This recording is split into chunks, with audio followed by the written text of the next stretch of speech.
नमस्कार साथियों, स्वागत करता हूं आपके अपने चैनल शाम स्टडी में। आपने हमारे इस वीडियो को चॉइस किया, इसलिए आपको बहुत बहुत धन्यवाद। थैंक यू दोस्तों। आज हम बात करेंगे इस वीडियो में डेमोक्रेसी इंडेक्स 2021 के बारे में। किसके बारे में? डेमोक्रेसी इंडेक्स 2021 के बारे में। ये 2022 का नहीं आया है दोस्तों, 2021 का ही है। तो अगर हम बात करेंगे डेमोक्रेसी इंडेक्स के बारे में, इसकी हिस्ट्री को हम जानेंगे, इंडियाज़ रैंक को हम जानेंगे, टॉप रैंकर्स यानी कि ऊपर से टॉप 5 कंट्री कौन कौन है, नीचे से टॉप 5 कंट्री कौन कौन है, टाइप ऑफ डेमोक्रेसी कितने तरह के ये कैटेगरी में ये इंडेक्स निकालते हैं, इसको भी जानेंगे, और भारत के नेबरिंग कंट्रीज़ के रैंक को भी जानेंगे। तो अगर आपको इन सारी चीज़ों को डिटेल्स में जानना है तो वीडियो को बस आपको अंत तक देखना है। आई होप आप अंत तक ज़रूर देखेंगे। तो अगर आपको इस सारी चीज़ों को डिटेल्स में जानना है तो वीडियो को बस अंत तक देखिए और चैनल को जाते जाते ज़रूर सब्सक्राइब करिएगा।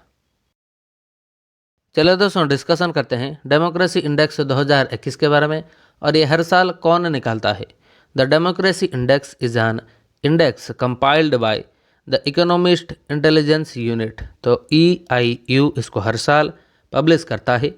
The research division of the economist group, तो इकोनॉमिस्ट इंटेलिजेंट यूनिट के जो रिसर्च डिवीज़न इकोनॉमिस्ट ग्रुप हैं, ये हर साल इस डेमोक्रेसी इंडेक्स को पब्लिश करते हैं।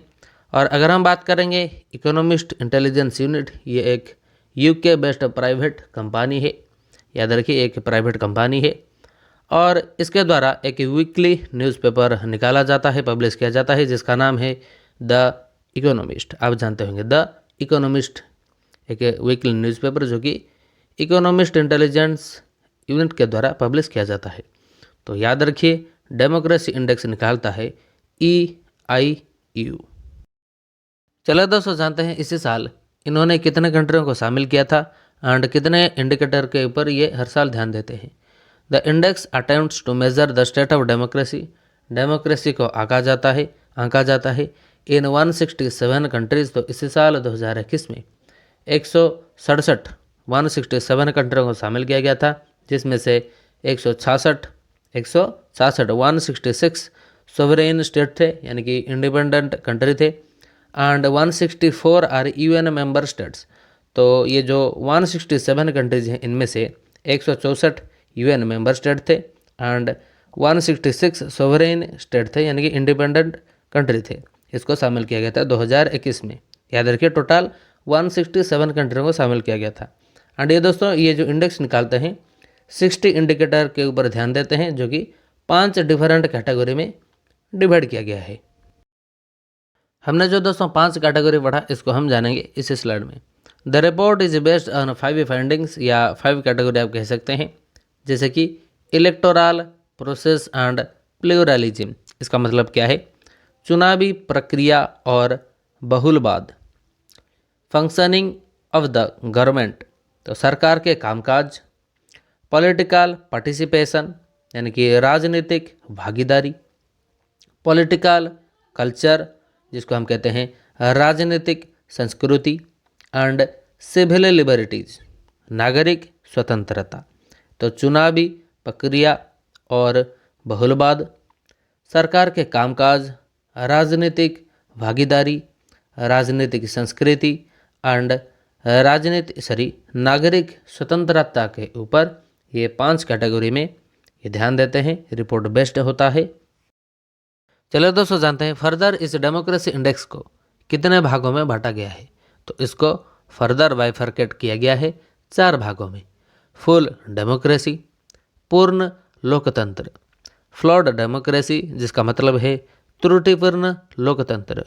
उसके बाद आता है तीसरा हाइब्रिड रेजिम, संकर शासन, एंड चौथा ऑथोरिटेरियन, जिसको हम कहते हैं सत्तावादी शासन। तो मेनली डेमोक्रेसी इंडेक्स को 4 भागों में बांटा गया है। Full democracy, flood democracy, hybrid regime and authoritarian. पूर्ण लोकतंत्र, त्रुटिपूर्ण लोकतंत्र, संकर शासन एंड सत्तावादी। याद रखिए, डेमोक्रेसी इंडेक्स को मेनली 4 भाग में बांटा गया है। चलो दोस्तों, जानते हैं पहले कैटेगरी के बारे में। तो कैसे कंट्रियों को फुल डेमोक्रेसी कहा जाता है, इसको हम इस स्लाइड में जानेंगे। इस राष्ट्र में सरकारी जांच और संतुलन की एक वैध प्रणाली है, एक स्वतंत्र न्यायपालिका जिसके निर्णय लागू होते हैं, सरकारें जो पर्याप्त रूप से कार्य करते हैं और विविध और स्वतंत्र मीडिया। तो इस कंट्रियों में स्वतंत्र मीडिया होना चाहिए जिसके ऊपर सरकार की कोई दबाव नहीं होने चाहिए। सरकारी जांच और संतुलन की एक वैध प्रणाली होने चाहिए। एक स्वतंत्र न्यायपालिका होने चाहिए जिसके निर्णय लागू होते हैं देश पर, और सरकारें जो पर्याप्त रूप से कार्य करते हैं। तो इतने अगर ये जो फुलफिलमेंट करते हैं जो कि उनके कंडीशन को, तो उनको कहा जाता है फुल डेमोक्रेटिक कंट्री। तो आई होप आप इन सारी चीज़ों को डिटेल्स में समझे होंगे।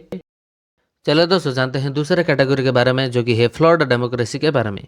इन राष्ट्र में अन्य लोकतांत्रिक पहलुओं में महत्वपूर्ण दोष हैं, त्रुटि हैं दोस्तों, जिनमें अविकसित राजनीतिक संस्कृति, राजनीति में निम्न स्तर की भागीदारी और शासन के कामकाज में मुद्दे शामिल हैं।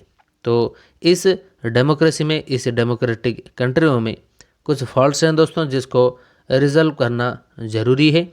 जैसे कि पॉलिटिकल इशू होते हैं, low level participation in politics and fault in other democratic aspects हैं, issues in the functioning of governance हैं। तो इन सारे फॉल्ट को लेकर ये जो इंडेक्स निकालते हैं इनको ये दूसरे कैटेगरी यानी कि फ्लॉड डेमोक्रेसी में डालते हैं इन सारे कंट्रियों को जिनमें ये सारे त्रुटि होते हैं। तो आई होप आप समझे होंगे। चलिए दोस्तों डिस्कशन करते हैं तीसरे कैटेगरी के बारे में जो है हाइब्रिड रेजिम्स यानी कि संकर शासन के बारे में। This nations commonly have governments that apply pressure on political opposition. जिन कंट्रियों के गवर्नमेंट अपने पॉलिटिकल अपोजिशन के ऊपर प्रेशर डालता है। नॉन इंडिपेंडेंट जुडिशियरी सिस्टम जिस कंट्रियों में है। विस्पर्ड करप्शन यानी कि व्यापक भ्रष्टाचार जिस कंट्रियों में है।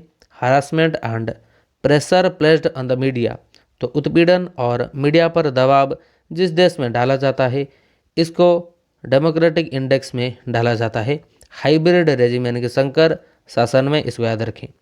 तो जिन कंट्रियों में पॉलिटिकल अपोजिशन के ऊपर प्रेशर डाला जाता है, नॉन इंडिपेंडेंट जुडिशियरी सिस्टम जहाँ पर है, and whispered corruption harassment and pressure placed on the media जहाँ पर है, इनको ये डालते हैं संकर शासन में।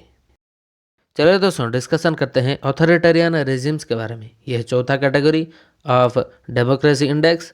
तो जिस देश में political pluralism is not existent और सिवियरली लिमिटेड, जहां पर राजनीतिक बहुलवाद अस्तित्वहीन या गंभीर रूप से सीमित हैं। These nations are often absolute monarchies और डिक्टेटरशिप्स। ये राष्ट्र अक्सर पूर्ण राजशाही या तानाशाही होते हैं।